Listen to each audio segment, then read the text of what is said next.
days are better than other days, but these days, life is better with you. Some days are better than other days, but these days, life is better with you. Life is better. Tell me what you want, I'll give you all that you need with my heart and my hand saying please, baby, please, because nobody does that thing you do better than you. And thoughts to swim around in my head. Welcome to another All Things Napa episode. We've got a good show. Oh, we got a great show. We say that every single month, though. But that's okay, because it is a great show. But it is. We're not lying. And a lot of special guests. We have special guests every month, but I'm just going to say one of the guests today is really extra special. Yes, she is. So I'll just leave it at that. You're going to have to wait and see who that is, so, hang in there. And, we always have our business and mortgage spotlight. Yeah. And then we also have the radio owners from Capaz. For those of you who don't know, Capaz, we're sold. We've got the new owners in studio. Yeah. So we look forward to that. So, hey, look, put on the AC, sit back with some Kool-Aid. It's going to be a fun show. So come and join us, should I say. And it's time for our business spotlight. And today we have with us Cliff Keilhorn. Did I say that right? No. No? Keilhorn. Yes. Had a 50-50 shot. You did. It's okay. Welcome, Cliff. Glad you're here. Thanks. Glad to be here, too. Thanks for having me. Yeah, thanks for being here. So K&J Moving, tell us a little bit about your company, kind of maybe what makes you different from K&J Moving Systems, we've been in business since 1999. We've grown from basically my business partner, myself, and one truck and a way overpriced warehouse to now where you have 15 full-time employees, 7 trucks, and we actually maintain and store 3 warehouses full of our customers' items when they need storage between moves. And then we do mainly household goods. That's the crux of our business, but we do office moving. We actually moved a cork manufacturing plant a few years back. A cork manufacturing plant? Yes. I wonder what he moved. All of their machinery. It was probably really light. You're supposed to say corks. I immediately. The cork bags were actually about 1,000 pounds a piece. Oh, that's God. Yeah, because they run them through it's basically a 2-story hopper that has 8 bins or 8 bags in it. So it was quite the feat, I think, for us to pull this move off. No damage, nobody got hurt. They were up and running within a week, and we were happy to be of service to them. Well, it's a true testament to your professionalism to grow a company that large and to be sustained and Thank you doing very so much. well. We work hard at that. We hear a lot of times from our clients that, the move was so stressful, except when your crew showed up. Yeah. They were laughing and joking and lighthearted, and even on the big, stupid, heavy pieces, they made it look effortless. So they all know that it's a hard job, and if you're going to be there with Mr. Grumpy Face all day, then the day's going to take forever. Yeah. So just lighten up, have a good time, get the job done, be professional about it, and make sure the customer gets taken care of. We only have about 30 seconds, but what I know I see you at the MLS meetings all the time. What do you do for the community? One of our favorite charities is Operation With Love from Home. Oh yeah, that's great. And also we work with Napa Valley Community Housing. We get a lot of furniture donated to us. I snap pictures of it. I send it over to Napa Valley Community Housing, and they look for clients that need that furniture, and then we set up an appointment for them to come pick it up from our facility and take it and give it a new life in their new home. Wonderful. Oh, that's great. Moving companies always end up with a lot of extra stuff anyway. Always, yes. The client just says, no, you can take that away. Yeah. I don't want that. Oh, yeah. So, well, thank you very much for being here. Thanks for having me, thanks. fellas. I appreciate it. Yeah, Sorry I messed up your absolutely. name. It's okay. It happens you're on a Cliff. daily basis. Keilhorn. You're Yes. Cliff. Yes. Keilhorn. Keilhorn, yes. So, Well, we have his information up there, Cliff's information. It's 707-224-8200 is the office. Or you can go on his website there at kjmovingsystems.com. But next, we are going to have another special interview, actually. And it's going to be, you're going to interview them. And it's the radio show, the owners. the K-Vine radio station was sold, and we have the new owners coming up next. Yeah. All right, we are very, very happy to have Will and Julissa Marcencia, the new owners of K-Vine and K-Von Radio right here in Napa, Sauvignon Rock. Welcome, you guys. Thanks for being here. Thank you, Lee. And welcome to Napa. If I haven't said it enough already, and the other times that we've gotten together, welcome to Napa. Thank you. One more time. One more. Welcome to Napa. Thank you. Louder. No. Sound check. Okay. So tell our viewers a little bit about you and your background and how excited you are to be here. God, where do we start? Let's see. It started as a love triangle. Hold on, Lee. Hold on. It's not a family show. Yeah. It's not what you're thinking. So it's media, Julissa, and Will. Okay. So we met at our previous employer when we were working in media, and we obviously fell in love, and we knew that we wanted to run our own business one day. So we started tapping into real estate, and it was gratifying, but I think that we still had that yearning for media. And so we found ourselves always looking backwards and kind of like, we need to go back to media. We need to go back to media. So we started searching for radio stations as one of the things that we wanted to, go into. And out of all the radio stations that we looked at, we fell in love with Napa. The community. Whoa, the wait stations. a minute. What a shock. Right? I mean, it's so hard to fall in love with Napa. It's almost like, wait, there's a radio station in Napa for sale? How perfect is that? So, yeah. Yes, definitely aligning of the stars is the way that we see it. Okay, Yeah. great. So, Julissa, do you want to give a 30-second add-on to that, in case there's any difference? So I've been in media my entire career. I started since an internship back in my college days. I worked for MTV Networks. And after I graduated, I started working with them doing advertising sales for network TV. Amazing. I got to go to all the award shows, very glamorous, and of course fell in love with media at that point. And then I went to get my master's in Barcelona, spent a year out there, also worked for a radio group in Barcelona.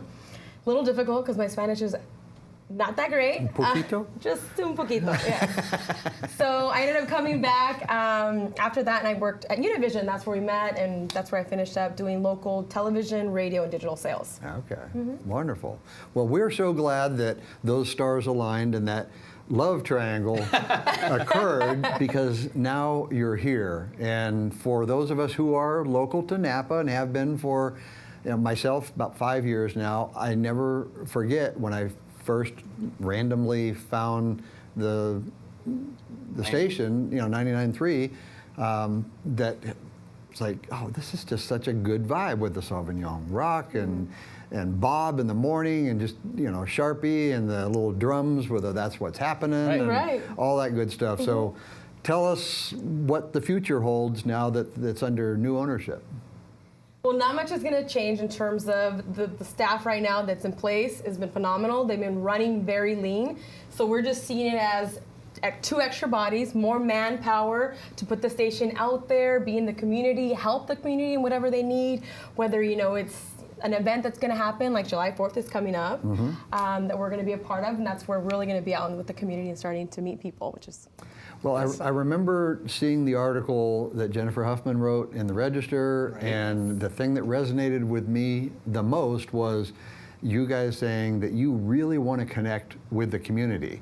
And that's what this show is all about, with all things Napa. So that's why I reached out to you, and I'm really glad that I did, and I want to help you in any way connect with that community. And you'll find that this community is so welcoming, and it is so easy to connect with, and it's so philanthropic. There are so many ways that we can give back to the community. Absolutely. And you're going to have that opportunity too. Probably more than most, because of the power that you have. I'm glad that you mentioned that. Our focus will be to run and operate the stations with such a strong and hyper focus on localness. There's already there's already a show that's all about the local musician scene that is growing here in Napa that we're really excited about, but also just connecting with the community. We want the community to tell us what they want to hear, and what they don't want to hear. Right. You know, we are really just opening up that dialogue of communication so that we could play what they want to hear while they're driving around, you know, the community. And yes, creating synergies with local businesses Yeah. to help them at the end of the day is really what our mission Right. is about.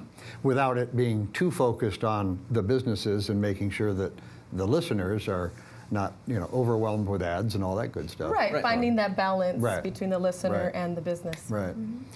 So we've only got, I don't know, a minute and a half or so left. What's something that you want to make sure that you squeeze in here in our interview on All Things Napa?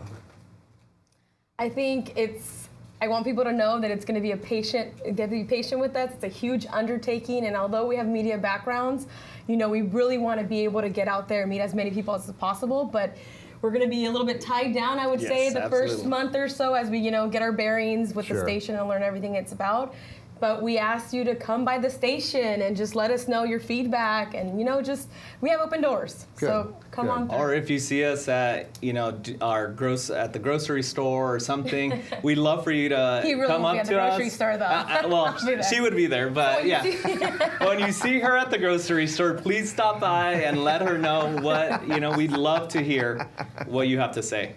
We're here for you. That's wonderful. And if you don't see them at the grocery store, there's an opportunity because we're going to put their contact info up on the screen right now so that you can email them directly, send them an email, and they Please. will read it, and they'll probably, can we guarantee that you'll respond? Yes. Oh, putting yes. you on the spot right there. I know. Yeah. Like, oh my Once gosh. you get tons and tons of emails, we got to answer all these, Lee said. Yeah, exactly. Yeah. Well, we look forward to it. All right. Well, hey, thank you very much for being here. One more time, welcome to Napa, and we look for great things from the radio station. Thank you so much, All right. Lee. Thank you, Lee. That's it. Thank you very much. Lee Miller here with the Real Estate Minute.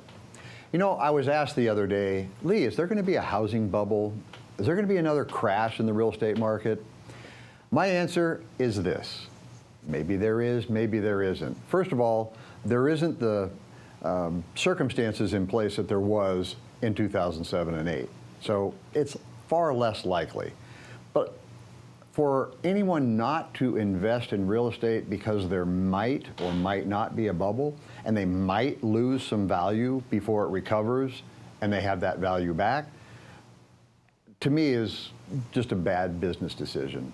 You're still going to derive the benefit of owning a home and building a home with your family and the memories that go with it. You're still going to get the tax benefits. So to try and predict the market, I think is a big mistake. Lee Miller with the Real Estate Minute. Real estate for real people. And welcome back. And we have a special guest. Well, Very first, special. Yeah, we do. But before we get to the guest, that was an interesting Napa Real Estate Minute. We're all going to find out, aren't we? Yeah, I get that question a lot from different people, and Yeah. it's a discussion we need to have. Yeah. And educate our public on. And everybody just calm down. Yeah, just calm down. Just purchase and sell. Purchase and sell. Okay. All right. So our next guest is yes, she is a Miller, and her name's Michaela. Hi, Michaela. How are Hi, you? good to see you guys. Yeah. She is the daughter of Mr. Miller here next to me. I am the dad. I'm the proud dad. Yes, you are. Yes, you are. Well, thanks for being on the show. Yeah, thank you. And you have something unique that you bring to Napa, and it's really cool. It's called Rooted Fork Foodie Tours. Okay, hopefully I could say that a few times really quickly. But my big question is how did you come up with that name? Yeah, well, I have been working in Napa doing events and contracting, working independently for the last several years under the guise of Rooted Fork. And that name for me came from wanting to work with events that are rooted within the community.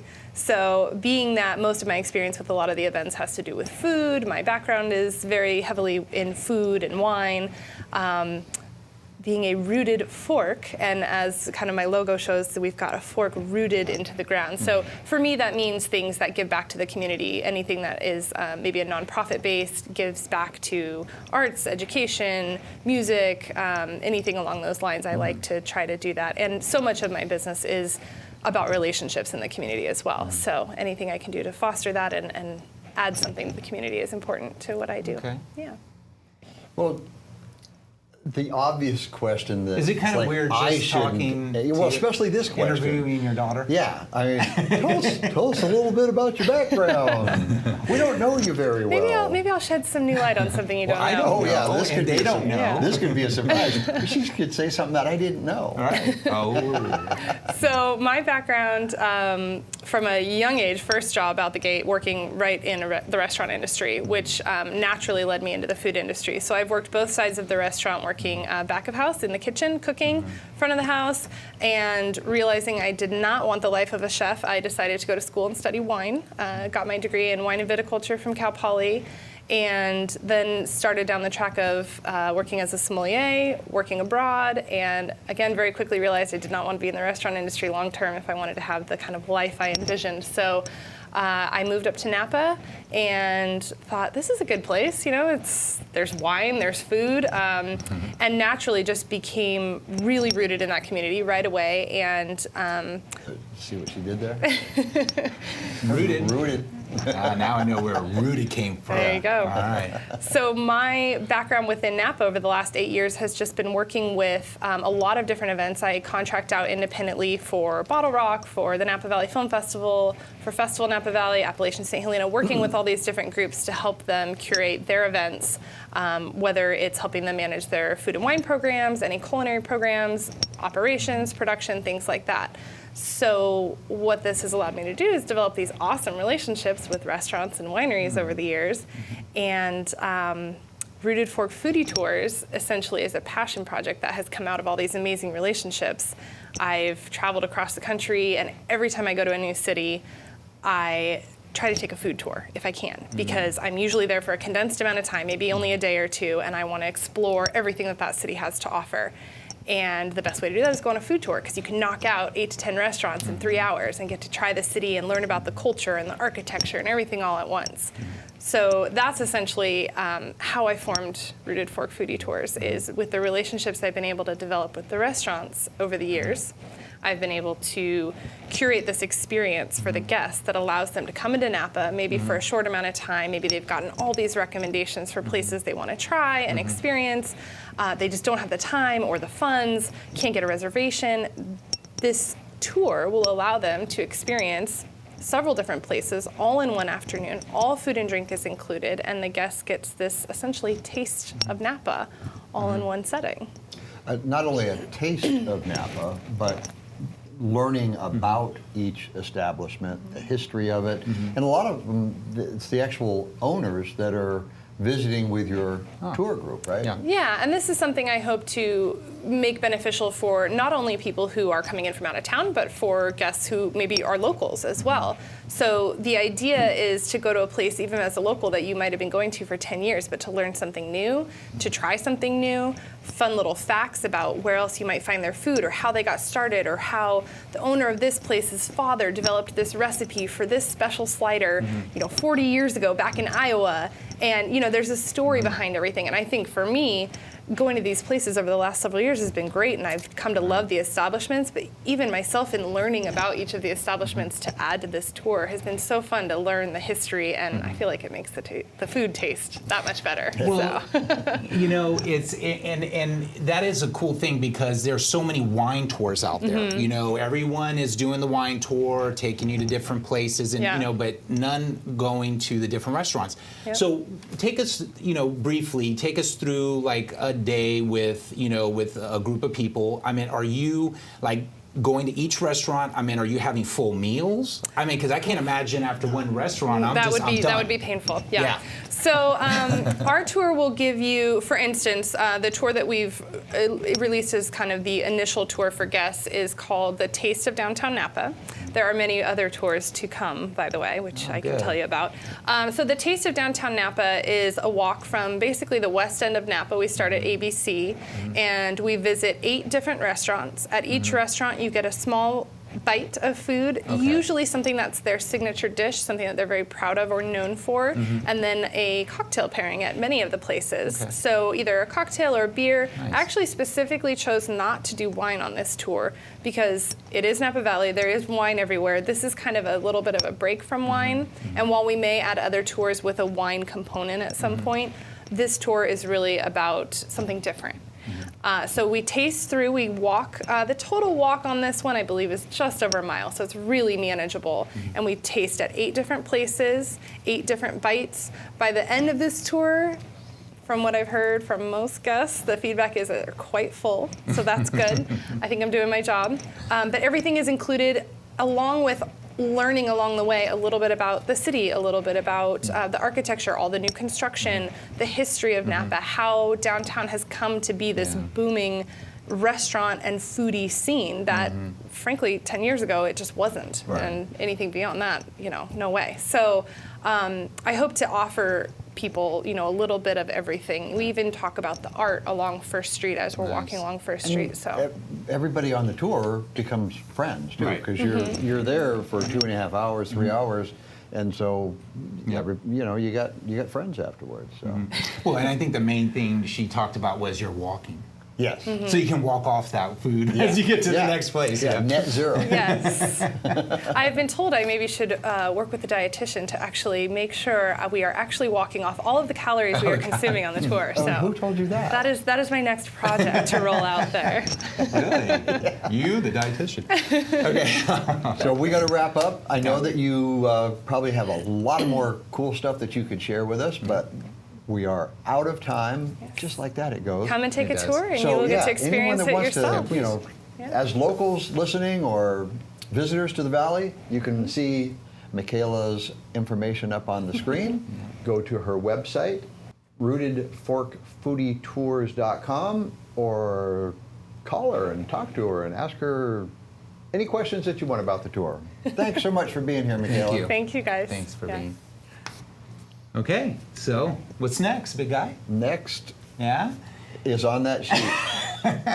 So it's Big Tom McDonald. Tom McDonald. Yeah, with coming the at mortgage, you. mortgage The spotlight. Mortgage Spotlight. Yeah, lots to learn right here next. And she's a wonderful young lady. Isn't she? I'm very proud of her. You raised her right. I'm very proud of you. Oh, thank you, buddy. So, all right. Well, we have our mortgage spotlight today, and we have a special guest. Also, they're all special guests to us, right? Tom McDonald, all right, with Signet Reverse Mortgage, right? Reverse Mortgage, right? Thank you. Well, welcome. Thanks for having me. So, I heard there's some changes going on with reverse mortgages. Can you enlighten us? Gosh, yeah. I've been doing this for about 15 years, and I could predict the future. Everything was the same one year from the next. The last 5 years, everything's been changing. We've had Congress involved, FHA, HUD making massive changes just about every year. And so reverse mortgages aren't what people think they are. We've had financial planners, and I'll call them high-level financial planners, PhD types, who run massive simulations of what-ifs. Things like, if they have this portfolio, will it last till the person passes away? And they're finding that by integrating a reverse mortgage into your total retirement planning, that you're going to be ahead of the game and you're more likely to have some money throughout the rest of your life. And so, in my opinion, anyone who's approaching age 62 or over should at least look into it and find out how it fits them. Right. Because I hear people are afraid, gosh, Mabel, you don't want to do a reverse mortgage because they'll take your house. Right. Those are misconceptions, and there are tons of misconceptions out there. So it's just a matter of learning more about, like any other thing that you need to do for retirement planning. You got to learn about it. Well, that's what we were talking about, Yeah. right? Just real quick, I'm sorry, is that, not many people know or understand that subject of the reverse mortgage, but that's a whole big subject that they should call absolutely. you on That- Right. since we you're a can't get into consultant. today, but Right. real quick, I want to make sure that people understand. We talked about my in-laws possibly doing a reverse mortgage, and Tom, after looking and doing with his expertise, said, they're not a good candidate for it. So that's important to Tom's integrity. Right. Just like Thank you. Yeah. Tom's giving back to the community, he can blow away every guest that we've ever had combined with what this guy does You for do the a lot. community. You do a lot. That's I for told sure. Justin to try and get up on the screen all the different stuff that he does. There's a spreadsheet. Oh, you did. Because I wanted to embarrass him a little bit. But I don't know if we're going to be able to do it from a technical standpoint. But you give back to the community so much, and the community is a lot better off for it. Thank you very much. Oh, thanks. Oh, there it is, real briefly. You yeah. just missed it. Yeah, so you're going to have to rewind and freeze the screen and look at all that great stuff Tom does. But Thank you. thank you for being here. And there's Thanks for having me. Thank you. Tom's information is going to be on the screen there. Really, you need to learn more before you make a decision on reverse mortgage. So reach out to Tom. You can give him a call at 265-6385 or Tom at reversemortgageconsultant.com. Thank you for being here, Tom. Enjoy Thank it. you, Tom. And we are going to come next to Desi Capaz in the Napa Market Update. The all exciting Napa Market Update. All things Napa, all exciting. Welcome to the Napa Market Update. I'm Desi Capaz. So today we're going to talk about absorption rate. Absorption rate is not in your typical conversation, but what it is that for the month of May, 53.8% of homes sold, meaning out of the total inventory, that we have. So sellers are applauding this number. That's great because your house is being sold, but for buyers it's not so much. They're looking for houses to buy, and there's not enough. And we're only at 1.9 months worth of inventory out there, and to stay balanced, we need 6 months. So if you're on the fence about selling, I suggest that you give me a call, and you can find me on my website at www.unlocknapavalley.com or call me at 707-260-9906. Enjoy the Napa Valley life. Very interesting market update, absorption rate. Well, I learned something. Yeah, it's Wink, just a wink. little different. We use that metric very seldomly, but it does tell a story. It does. Well, we thank you very much for joining us and watching the show today. Really was a great pleasure to be able to talk to Will and Julie Marcencia, the new owners Yes. of the K-Vine and K-Von, and of course our very, very special guest, my daughter, who Yeah. I'm very proud of. I'm proud of all of my kids, but I haven't had any of them as a guest except Michaela. So. Well, that's a wonderful business, and I look forward to it. So that it's great. It's going to be Spread good the for word. them. Yeah. It's for locals too. And Cliff and Tom were great too. So we'll see you next month, and just stay tuned and try to get through the summer heat. Yep. But we'll see you on All Things Napa. Some days are better than other days, but these days life is better with you. Some days are better than other days, but these days life is better with you. Life is better. Tell me what you want, I'll give you all that you need with my heart, my hand saying please, baby, please, because nobody does that thing you do better than you. And thoughts to swim around in my head.